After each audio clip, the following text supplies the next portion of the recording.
I don't hate you. I don't hate you. I'm just disappointed in you. Dining rules you've been breaking without even knowing it. Bet you've been making these dining etiquette mistakes your whole life. I'm Marlon Joseph, the Modern Waiter, and we've been in this industry for a long time. And let's just start in with the napkin know-how. The napkin know-how? Well, we're going to talk, I mean, imagine that you come into a restaurant. Yeah. And then you sit down. At the end of the show, I'm going to give you my bonus etiquette tip. Okay. But this show is all about dining etiquette. Talk to me. And some of the things that we see as waiters, and that we kind of look at people and, that's, you could tell when people have dining etiquette. Absolutely. And it really translates into a better experience. For themselves. For both of us. Yeah. So we're going to talk with the napkin know-how. When you sit down, you place the napkin on your lap. Absolutely. And when you need some people, there's two things that you need when you're eating at a dining room as far as cleanliness. You need a napkin and you need the restroom. Yes. Okay? One mistake that I see people do all the time is use their napkin for everything. It's really not what it's there for. It's really there to dab the corners of your mouth. Yes. Or to wipe your mouth. In the corner of the napkin, you fold it over and you use it as such. Yeah. And we as waiters, we recognize when the napkin needs to be changed out. And so if you leave the table and you excuse yourself, you place the napkin on the chair. Sure. Right? And for us, we work in more of an elevated dining. And when we see that, we will come by and we will fold your napkin, place it in a triangle, and the point of the triangle faces the guest. Yes, yeah. And it's just a point of service that they know that we've been at the table. Absolutely. It's almost like how your room gets tidied up when you're staying at a hotel. Right. You know they were there and you know that they care. Yeah, exactly. So never use the napkin as a tissue or a towel, okay? and here's why. Really, if you think about it, we work in an industry where we touch a lot of people. Yeah. And I tell you a story. I had a lady ask me for a new napkin, and she had been abusing this napkin, like blowing her nose and things like that. And she gets a new napkin, she balls it up and starts to hand it to me. And I told her I won't take it. I just said, leave it there. Or, I'll get a tray. And she was offended. And I politely explained to her, I said, I keep people safe. Yeah. I make rounds all the time. Yes, I wash my hands. In my mind, you're not about to, hand me your dirty napkin and I'm going to handle this and then go to another table or go to the bar and things like that. Think about it. Yeah, absolutely. Get over yourself. Really. So I came by with a tray and I put it on there. I dumped it in the napkin dispensary and I washed the tray. But think about it, people. That's really some of the things that you have to think about as you're transmitting whatever it is. Yeah, whatever your mucus or whatever your cold, whatever you got that was going on in there, you sneeze. And we get it. You're allowed to do those things. We're not telling you can't.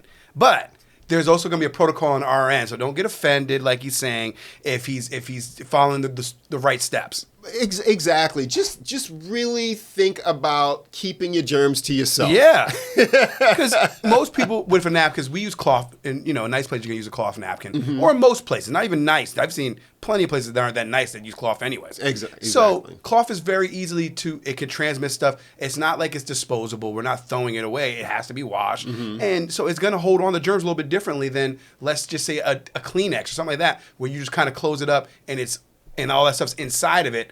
It can go through that and all those little things. Oh, without a doubt. Yeah, and people are handling those things. I mean, not me. Oh, I guess I do if I'm folding your napkin and things like that. But whenever I make a round to the kitchen, there's a hand sink right outside the kitchen. And we're really good about washing our hands. Constantly. Now, the final thing I'll say about a napkin, and we're going to keep this show short, we're going to keep it moving, is when you're finished with your plate or your napkin, you're going to place it to the left of the plate. So if it's not in your lap and you're done, you're going to place it to the left of your plate. Now we're going to go into the secret language of the silverware. Yes, talk to me. When you're sharing a dish, usually a conscientious server, and I'm guilty of forgetting to do this, or the food runner, you're going to have a serving spoon. A serving spoon. Absolutely. Or just a regular spoon that you can just do it. You can absolutely.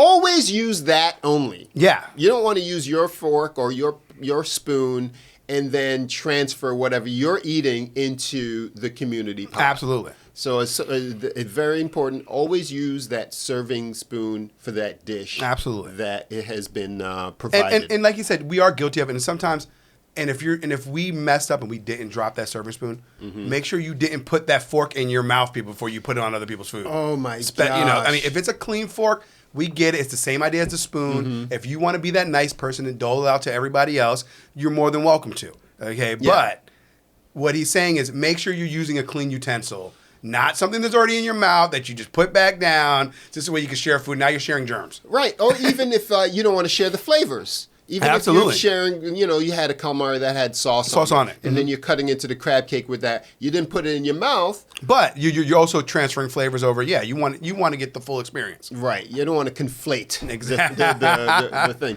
When you're finished versus when you're pausing, there's different signals that you can do with the silverware. It's really not going to be the focus of the show of the different positions, because what ends up happening is if you're dining in Europe versus American style, some of the signals like I didn't like it, I'm finished, or I'm paused, or I'm ready for the next course it will vary a little bit. Yeah. Okay? But the biggest one is when you're finished with your meal, you're going to place the fork and knife together. The heads of the point of the knife and the tines of the fork are going to go towards 12 o'clock, obviously. Yeah. When you're cutting your food, people, don't cut up the whole plate.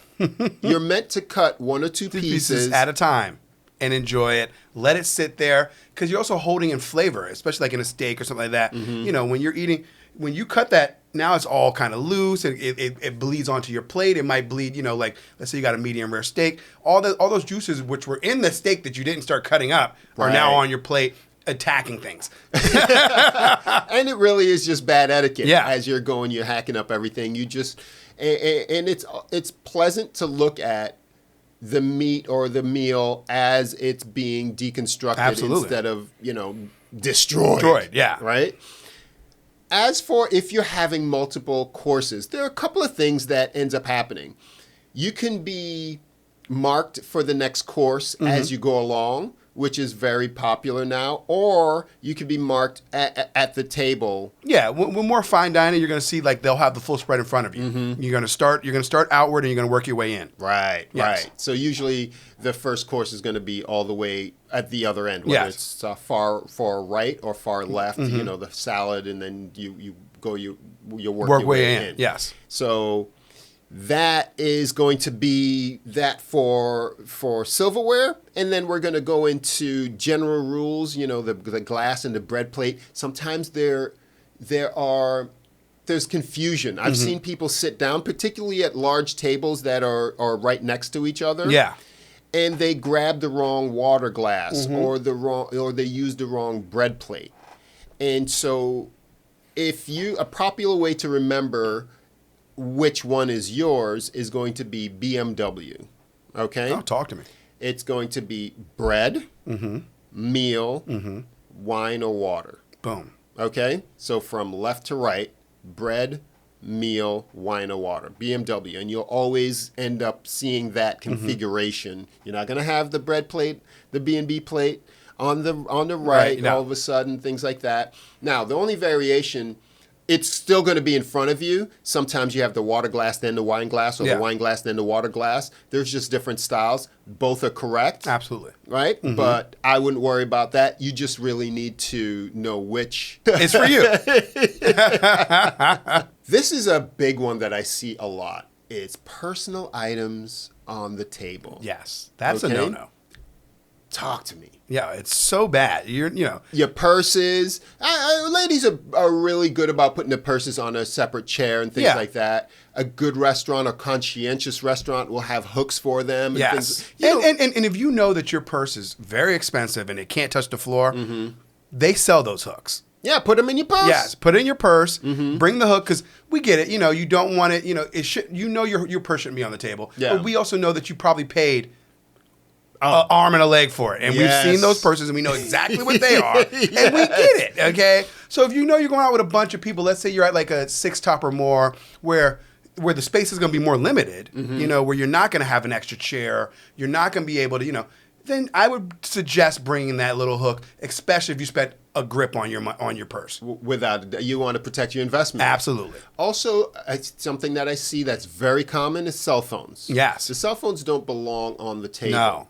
They belong in your purse. It should be out of sight. I mean, I get it. Everybody's on their cell phone now, so it's True. out of control. You're taking pictures. You're doing X, Y, Z. And We're doing the most. We're doing the most. Plus, a lot of restaurants are now requiring the phone to look at the menu, which is so dumb. Whenever I see that, I always ask for a paper menu. Yeah. I don't want my device to dictate my experience in the restaurant. It's annoying people. It's beyond annoying. Restaurants, stop doing that. Yes. It's really terrible, especially if you have you're then exporting their experience that you should be providing onto their device. Yes. What if it sucks? It's exactly.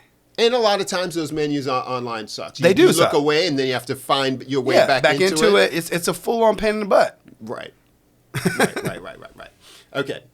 One polite thing that you should do when dining in a group and there's a particular host, you should always wait for the host before you order or eat, right? Yes. So the host, which most likely is the reason for you being there or most likely paying, it's in good manners for you to wait for the host to do those things, especially if you're going to... I mean, isn't that a no-brainer? I feel like that's a no-brainer. A lot of these are no-brainers, but you see people break these certain rules positions all the and time. stuff. I mean, I get it. I think they need to learn about the positions, because certain things I knew but I didn't know, and there's also like a refresher course for me. So... Another thing is when you get a meal, how many times somebody asks you for salt or salt and pepper before they even taste the meal? That's also in poor taste. This chef is preparing things. You need to taste things first. Yeah, you have no idea. Right. It could already be salted. It should have already had the flavor that you're looking for. Should.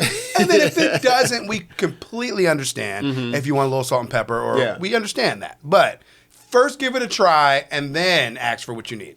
I don't know if this rule is as much a deal breaker in my eyes or a waiter's eyes because it's your meal. No, you can do what you want with it. Right? When the people, you're at a steakhouse or whatever and you ask for A1, a lot of steaks come with their own flavor. Yes. That plate, the meal, I should say. With like an au jus or horseradish sauce or whatever the kind of flavor Or some kind of blue cheese Mornay or whatever. Exactly. There's so many different things out there they throw in the steaks now. I mean, as sides or little... Yeah. I get it. You want it how you want it. You're paying for it. So that one is forgivable. I don't hate you. I hate you. I'm just disappointed in you. So many times he's like, where's the hot sauce and things like that. It's really, you're teetering. Yeah. Okay, you're teetering. Now, if you made something up, like let's say you're somewhere and you made something up, and you might need, that's different. Like, oh, do you have this on the menu, or can you make this for me? Right. If you use words like that, then we understand that you might need a little something because we might be missing something. True. Now, when you're at the table and you require something that's across the table, do not yell, and also don't reach across. No. You're gonna ask for it to be passed to you. Absolutely. And when passing things, you're going to pass things to the right. That is the proper way. It should daisy chain and not cross over. Daisy chain? Yeah. It should have a flow. Exactly. It should have a flow. The flow should be to the right. And when you're asking for the salt or the pepper, and you're the one passing it, they go together. Yes. Okay. You pass both. Yes. You don't pass just one. It's always, when somebody asks me for a salt or a pepper, I still bring both to the table. That's the way to do it. Off the rip. Okay, there is no, I need salt, and I just drop a salt. Like, that's like crazy to me. It's a thing. It comes together. Salt and pepper. Yeah. The black and the white come together. They're coming over, okay? They're married. Guess who's coming to dinner? Yeah, don't separate them, people. No. I know you're being efficient, but it really is the etiquette to Yes, they go both. together. Absolutely. Also, Like oil and vinegar.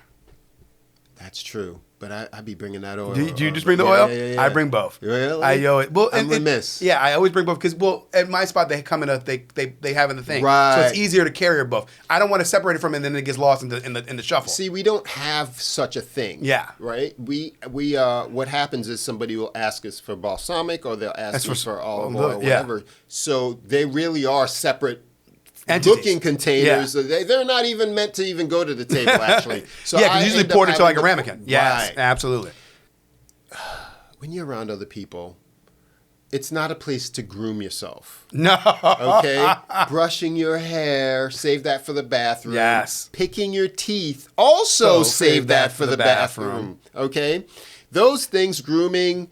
Because hair gets everywhere. Everywhere. Like you said, that should be a no-brainer. Yeah. But you see it all the time.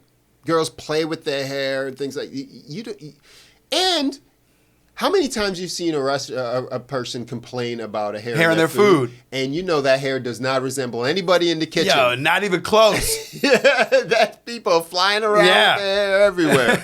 Okay, and you're now finished with your meal, and the polite thing to do is to make eye contact and acknowledge the service and be polite. Absolutely. Be grateful and tip respectfully. And the etiquette just doesn't stop at the food. It comes at the end of the meal. Thank you so much. Absolutely. Make sure you thank the chef, those kind of things.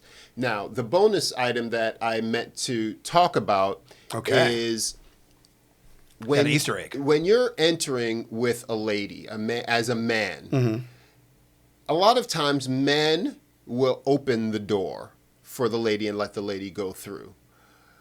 The faux pas there is that should only happen in a familiar place, a place that you know what's on the inside, on the other side of the door, whether it's your home or something like that. In an unfamiliar setting, like going to a restaurant, the man opens and he walks through first and then leads the way for the women. Okay? The whole premise is you want to make sure that it's safe. Right. Absolutely. Right. And that's the polite thing to do, is to make sure that you know what's going on before you want the bearings. You want to get your bearings before you walk in the door, in case you're not walking into a shit show. Right. Even when I walk with a lady on the street, I am on the outside. You should always be on the outside. You're not pimping out your hoe, okay? And I learned that from a lady at a very young age. Nice. Yeah. So when you sit till you're back to the wall. You want to see the exits. You want to know. Absolutely. You're on high alert. You want to know. As men, women don't really need to understand this, but we're the providers of and protectors. Yeah. And so as that, we're constantly looking scanning at and all the time. Yes. So which one of these rules did you know or did not know, and which one surprised you? Let us know in the comments if you're watching on YouTube. Also, if you're, give us a like, subscribe. That really helps us out. Forward it to somebody that you know that might be interested. I'm Marlon Joseph, the Modern Waiter. I'm Danny Villain. Subscribe, people. We will see you next week. Later.